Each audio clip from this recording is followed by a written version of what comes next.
All right, people, we're over here at the shop, and we're getting some progress on the tow behind dump trailer for the four-wheeler, aka it's going to double as a log hauler for the woods.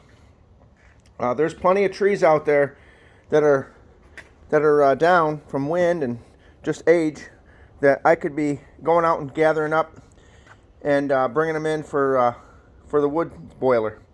Now here's the situation. I could go out and grab them with the four-wheeler and drag them up, but what it does is it tends to destroy my yard. If you see what I'm talking about, I don't want to destroy the yard. There's the wood boiler behind the big trailer. But this one here is going to be a dump trailer, and I just want to give you an update because I know there's a lot of people out there wondering, is he ever going to get this done? Is he ever going to get this done? You know, when I hear that, I have on the page here, I have a fella that I won't list his name because it's really not worth listing, but he put a note on one of my, he put a note, let's bring you over here first of all.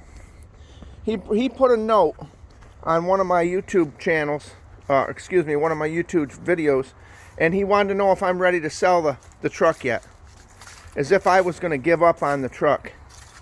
What he doesn't understand is, first of all, I wouldn't sell this truck, okay? Number one, I'm not that broke, okay? Let's just put it that way. This has been a labor of love. As you can see, I even put a rubber tub over the top of the transfer case and the 4-speed transmission. Really, all he needed to do was go through the videos and see how well and meticulously I've taken care of this, literally from every bolt. I've even pulled the axles out and did them all properly. Now, what I've did here for the winter is I've actually sprayed this with fluid film because it's going to sit outdoors. I sprayed it with fluid film just to make sure nothing would affect any kind of crevices or anything like that. Now I can take this off in the summer with a pressure washer and some soap. It'll come right off. But the situation is, I have many projects. Let me turn you around here. I have many projects, and let's just put it this way. If I didn't have many projects, that'd be a problem. I like to stay busy. I like to do things, and sometimes the situation is you're waiting on parts, or I live in upstate New York. The weather doesn't cooperate. You can't keep going on one project, and you just can't do that. It's not feasible. So it takes years and seasons to get things done. And so the answer would be no. I'm not selling this. I would rather see this go to a scrapyard before I sold it to somebody. That ain't gonna happen. We're going to do this truck, and we're going to do it right. Because if you're not doing it right, you ain't doing it. You know that's true. But the situation that we're dealing with this dump trailer is, let's get you back over on the dump trailer. This is all free steel, people. I called our local steel dealer, who's usually pretty reasonable, which they are. I'm not saying they're not, but I priced out some of this stuff. One stick of 2x2 by 24 is 200 at quarter-inch wall is $226. Let me see if I got that right. Hold on a minute. Excuse me. Quarter-inch wall, 2x2 inch, 24 feet long is $216. That used to be about $65. And 3/16 wall by 2 inch is $155. So that's over at Pacemaker Millar in Utica. But what I really brought you here for today is I'm building this trailer and I'm getting her done. I'm getting her done right. But what I wanted to show you today was this cutoff saw. Now I know I did this review in the past on this. What is this? Evolution. Let me bring you over to the original blade they give you. Okay. Let's get this over here on the site. That says Evolution Rage. Steel, aluminum, wood, and plastic. Now, nothing against my friends in Japan, but that's made in Japan. okay? It was a good blade for what it did, you know, for like a starter. We'll call that a starter blade. You know, here's the situation. When you're getting these blades, I don't know if you can see the bottom of the teeth there, but I was watching their actual video on Evolution, and the guy was saying when you bring the blade down, you cut through the material, to actually let it come to a stop, because when you come up like that, you're knocking the little pieces of the carbides off. So we're going to try that from now on. But I just want to say, I've got this blade. It's called Twin Town. And I'm not quite sure. I think it's made in China. I'm not quite sure how they designed that or whatever, but let me just show you the teeth on this. This one has, I believe it's 64 teeth. Now this is a 14-inch blade, and it's saying 1500 max RPM. Yeah, 66 teeth, okay? And the kerf is 2.4 millimeters. Now, if you don't know what kerf is you have the blade, and then you have the, if my fingertips are the teeth, this is what kerf is. See how they kick out from the blade surface itself? Kerf is this. So if you have less kerf, if you can imagine, the actual piece here is trying to go through the material, and with less kerf, it actually can fight the blade as it's going through. So if my fingers are the width of the blade, for example, and my fingertips are the kerf, you see that, how the carbides stick out at a slight angle? It's wider than the actual blade itself. That's what you want. I have several hand saws. The Irwins are like that. They have a really good kerf to them. But this kerf is 2.4 millimeters. The reason I'm saying all that is this is a specialized saw, people. You can't just go ahead and put this blade in your chop saw and think that it's going to be okay to go. It's really not. You got to have a saw that's made for that blade. This is a high torque, low RPM saw. And let's see here. So this says the max RPM on this saw, I don't know if you can see it right there, I was trying to find that for you, is 1450 RPMs.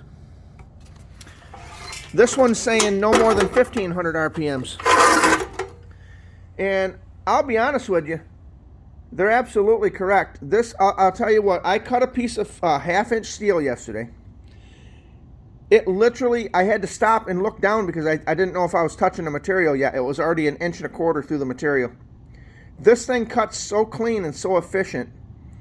It is way better than the original blade they give you, but I really can't down this blade because I've done a lot of cutting with it. But this is a dedicated carbon steel metal saw blade, okay? This is made just for cutting steel. It's not plastic, it's not aluminum, okay? This one is going to be just for carbon steel, just like I'm doing here, cutting these pieces.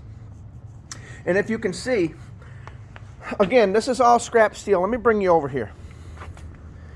Do you see this, people?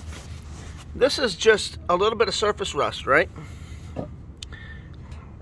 But this, I took a flapper disc to this, and now you can see this is just the mill scale. Okay? You get that mill scale off with a flapper disc, and you've got some nice steel to work with, okay? The other situation is when you're welding, I've got this welder over here, and you can use several different types of material with this. I like to use the argon CO2 mixture. Okay, this is a compressed gas argon CO2. I have the small bottle, and that lasts quite a while, to be honest with you. It says 75% argon, 25% carbon dioxide. And let me tell you something. These, look at these welds. Number one, let's go here. I'm not trying to brag on my welds, but look how clean the welds are. And the shielding gas, because that's what that argon and CO2 is, it's like a force field around your area. And it keeps out all the impurities from going into the weld. That's why your normal flux core has that flux in it. It actually pushes the any kind of debris or oils or any kind of contaminants away from the weld. You have to chip it off when you're done. This, you don't have to do that. And the other thing is, yes, you want to wear, your PPE and so forth, but with this type of gas, you don't really have a lot of fumes and bad chemicals coming off of it. Okay, you're burning steel, and it doesn't have that. If you read the side of the one with the flux core, there's all kinds of stuff. You're not supposed to breathe it. You got to put a fan or some kind of evacuation system to get it out of your shop. You don't want to breathe that in. But I just want to show you this, how thick this steel is. This is 1/2 inch steel. Look how clean that cuts. That literally cut that so fast, it's unbelievable. And what I'm going to do is I'm going to give you a demonstration on this blade. But first, before we do that, I want to bring you over to the table here. What I've got is it's going to be a tandem axle trailer. And the reason it's going to be tandem axle, it's not because I'm hauling massive amounts of weight and going down the road at high speeds, nothing like that.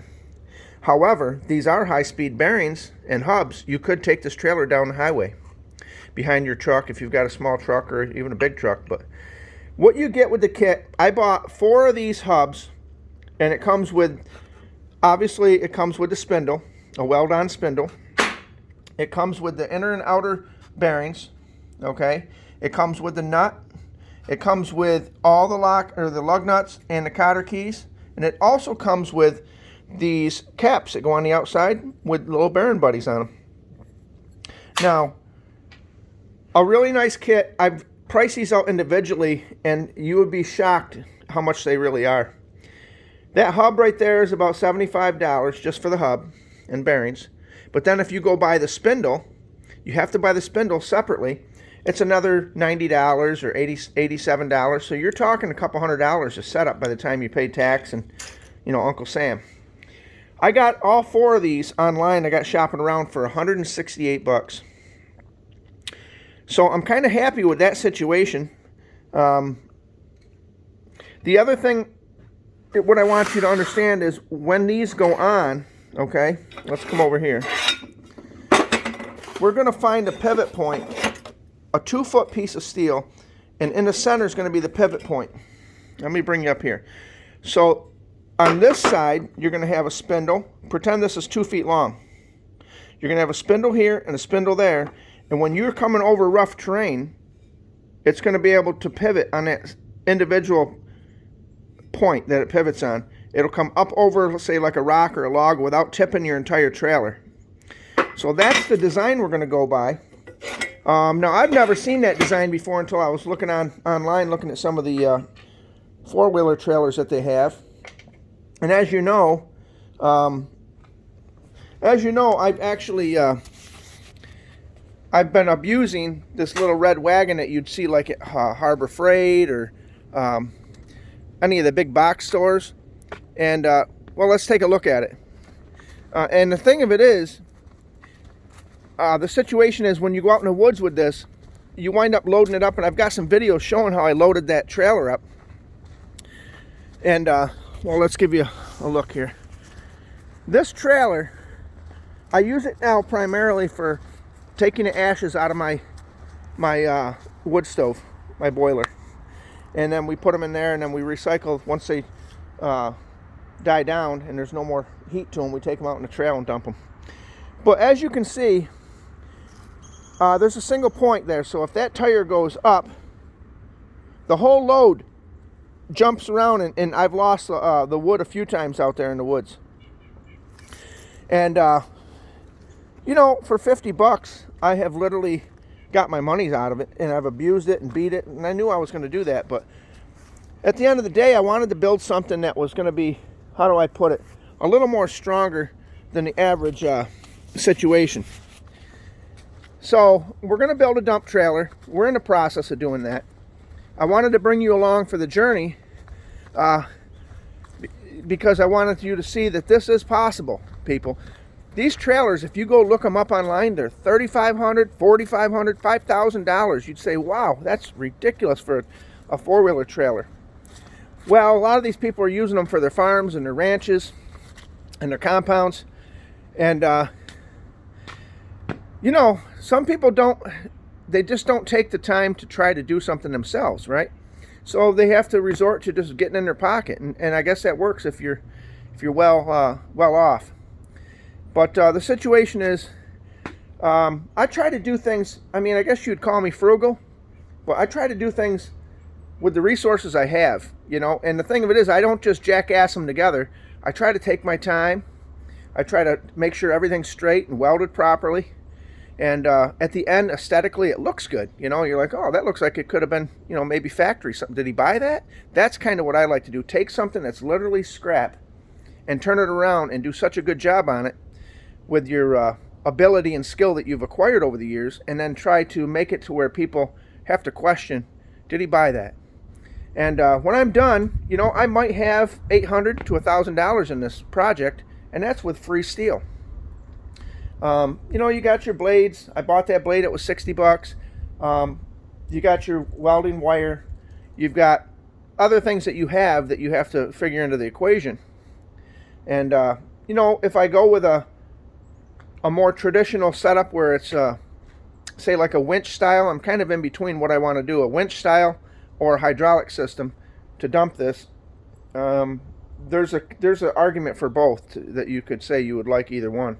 But what I've got here, yesterday I see, I was looking on a computer here about a week and a half, 2 weeks ago, trying to get all the parts together.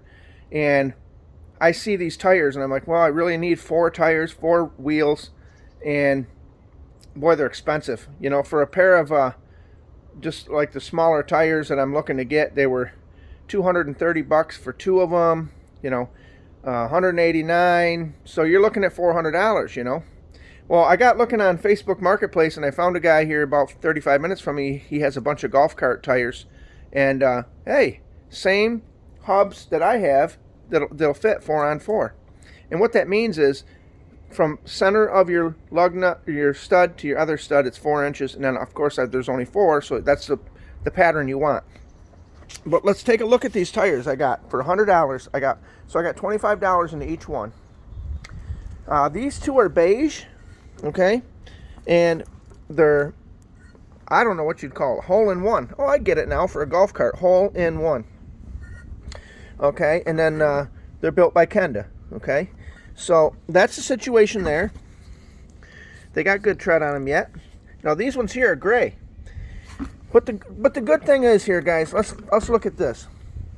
They're not rusted, okay? They're not rusted out in orange. I can take those and paint them whatever color I want, okay?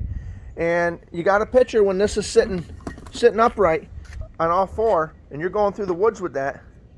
That's going to be nice because it's not a skinny tire. It's a wide tire, so it's going to float across just like your 4-wheeler tire will. And if I want a taller tire, I can remove the tires and get taller ones. But the rims are really worth, to me, they're worth $25 a piece, because I was in Tractor Supply. And let me tell you what they want for rims. Rims. They want $89 a rim. Just the rim, wheel, whatever you want to call it. And to me, that's just a little too much, okay? I mean, that's crazy. I'm trying to be on a budget here, people. I'm frugal, remember that? But anyway, let's give you another situation I want to show you. These I got at a local place. It's called Hiawatha Fasteners. And they had these on clearance, and I'm going to go back and see if they got more. But those are case-hard bolts, and I think they're grade 8. And those have the Allen head top on them, so they're not going to be a real big head in the way or anything. And those are I'm going to use for, 2 of them are for the dump situation on the top piece, and 2 of them are going to be for the spindles, or the actual tandem piece. But the other thing I wanted to show you was, I got this Hercules set here, and what this is a hole saw kit. Now I got this at Harbor Freight, and this was $39. And now you can buy the individual ones for $6, and then you can buy the collar and the actual drill bit and all that, and you're going to have $20 in it by the time you're done. But let me show you what I got here. So you get all these here. This one's 1.25 inches. You've got 1 1/8 inches, okay? 1 1/4 inches, 1 1/8 inches. And that's a little collar piece that goes on for the bigger pieces. And then you've got 1 inch, 7/8, and 3/4. Now you can see I used this one last night. I'm going to tell you something right now. I will highly recommend these. Now listen to me when I tell you this. Do not run these into something and just whole hog with no oil or anything. The way you want to extend the life of anything, even a cheap tool, is throw a little bit of oil on it as you're drilling through it. Now, I have a drill press, and it's not a high-dollar drill press, people. I'll bring you over and show you. This is kind of like a review, in a way, of many ways, of the tools I got at the shop. But this is the Central Machinery 16-speed heavy-duty floor drill press. Now, it is heavy-duty, but I didn't pay a heavy-duty price for this. Okay, this is the oiler. Okay, you can add oil in here, and then there's another piece over here that you can use to drip oil on your parts. I found that was a little excessive. Okay, it really drops oil, too much oil, even on a slow speed. But this is what I use. I just put a little shot of oil on there as I'm drilling through, and I mean, let me just get in here and show you. This is some of the shavings that thing kicked off. That hole saw. Now, you can whole hog through something. You can run through it, and you can say, hey, I'm going to run through it as fast as I can. And I know speed and time is everything too sometimes, but just throw a little oil on it, okay? And here's another little deal. I got a whole box of these for, I think, $6 at Harbor Freight. I use these for wiping off the steel so you're not getting your fingers in them, just like I just did, showing you. And you can even dab these in oil and kind of resaturate the tool that you're going through stuff with. But at the end of the day, you got to remember, put a little oil on that stuff because it extends the life of it. Now, I went through 2 pieces of 1/2 inch steel, and here's what we have here. As you can see it, it's 1/2 inch. It has a little bit of a piece on the backside. But let me show you something. Let me get you over here so I can make sure I'm getting it in the camera. Excuse me. So, as you can see, now what I did was I found the pilot hole size that's right here. And I did not make this do the cut. I ran through the cut first with a normal drill bit, and then I let that just be the pilot and let the actual tool do the cutting. And let me tell you something. That cut clean. It cut very clean. And, I mean, let me show you the piece.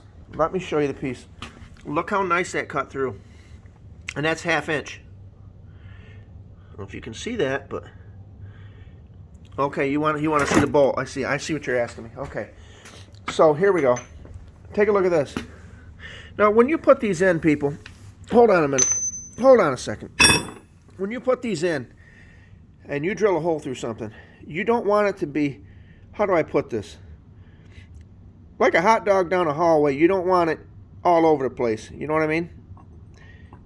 Look at this. You hear that, people? I'll do it again. That's the situation you want. You don't want a lot of play, but you want to be able to have some mobility with it, okay?